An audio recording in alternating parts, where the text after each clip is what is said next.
महान सिकंदर इतिहास का एक ऐसा राजा जिसने पूरी दुनिया को जीतने का ख्वाब अपनी आंखों में सजाया और इस सपने को साकार करने के लिए वो ग्रीस से मिस्र, सीरिया, ईरान, अफगानिस्तान और वर्तमान पाकिस्तान को जीतता हुआ व्यास नदी तक आ पहुंचा।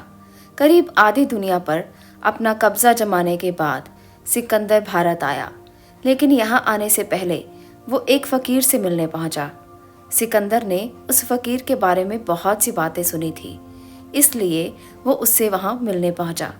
कहा जाता है कि सिकंदर को अपनी जीत का गुमान हो गया था, लेकिन एक फकीर ने इसके इस घमंड को पल में चकनाचूर कर दिया। तो आज हम उसी कहानी के बारे में बात करेंगे, जो है महान सिकंदर और फकीर की दिलचस्प दास्तान।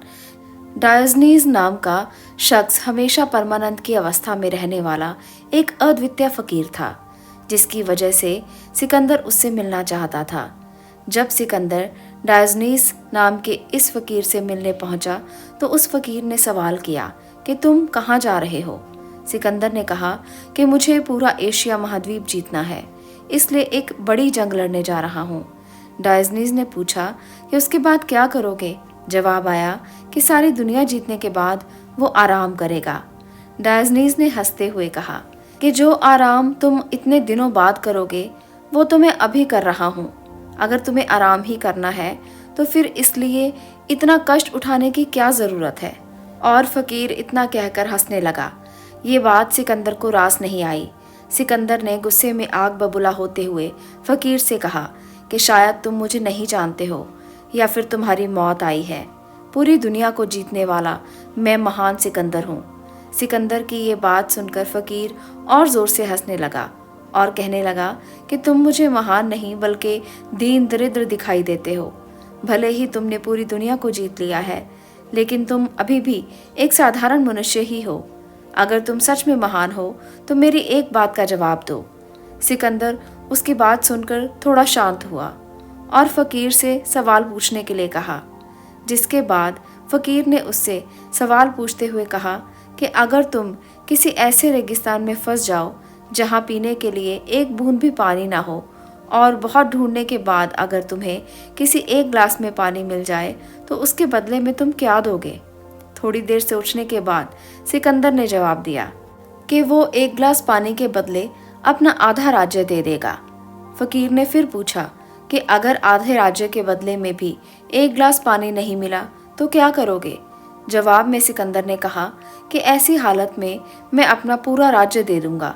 सिकंदर का जवाब सुनकर पहले तो फकीर हंसा, फिर उसने कहा कि अगर तुम्हारे पूरे राज्य की कीमत सिर्फ एक ग्लास पानी है तो फिर तुम्हें अपनी महानता पर इतना अभिमान क्यों है।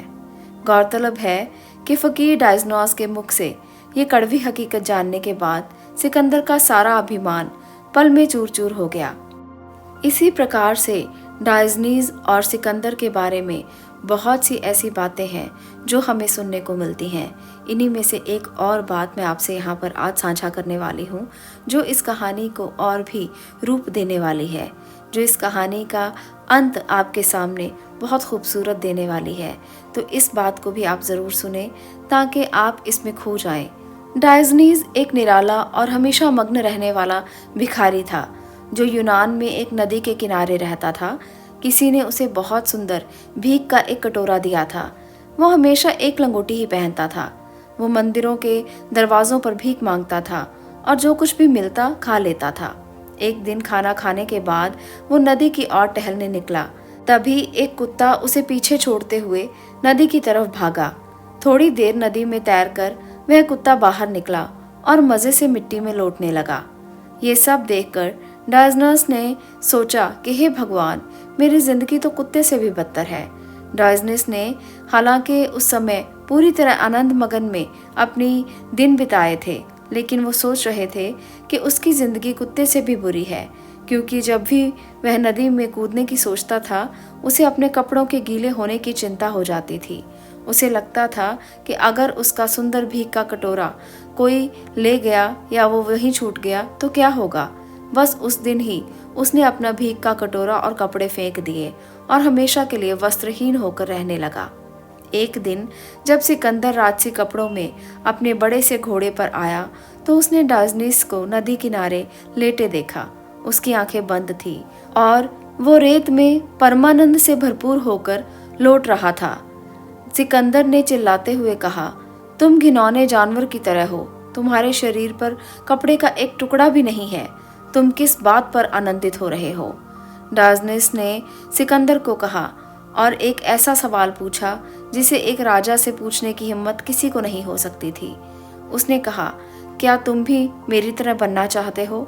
इस बात ने सिकंदर को अंदर तक झकझोर दिया और उसने कहा, मुझे क्या करना होगा? डायोजनीस ने कहा, अपने फालतू घोड़े से उतरो और राजसी कपड़े उतारकर नदी में फेंक दो। नदी का यह किनारा हम दोनों के लिए काफी है। सब चीजों पर सिर्फ मेरा ही हक थोड़े ही है। तुम भी यहाँ मस्ती से लेट सकते हो, तुम्हें कौन रोक रहा है?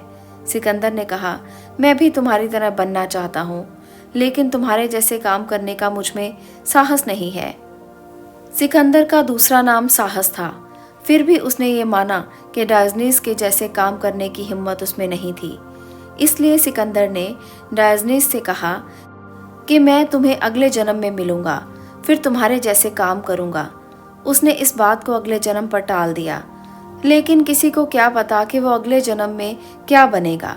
जब आप इंसान के रूप में जन्म लेते हैं तो आपके भीतर एक निश्चित संभावना होती है।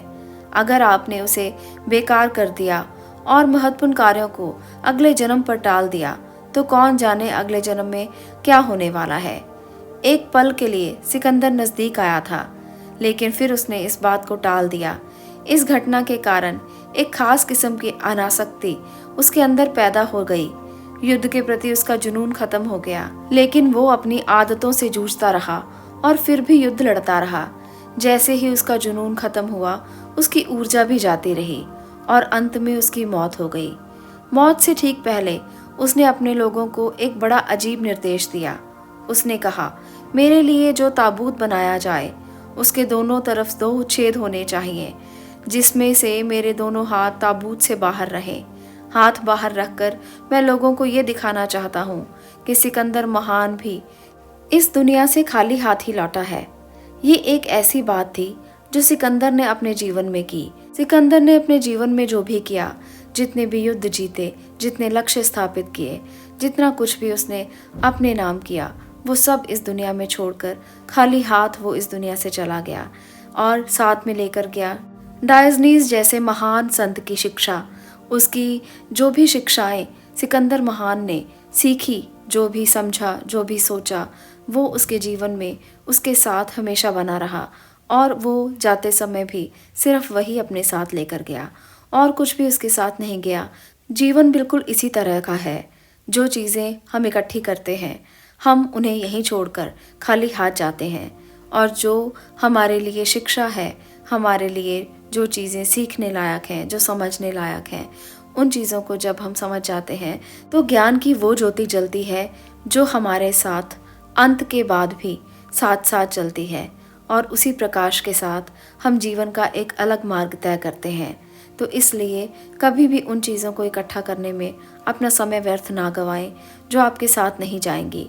कम से कम उन चीज़ों को भी इकट्ठा करें, उस ज्ञान को भी इकट्ठा करें जो आपको मार्गदर्शन देगा और आगे की यात्रा करने में आपके साथ आपकी मदद करने वाला है।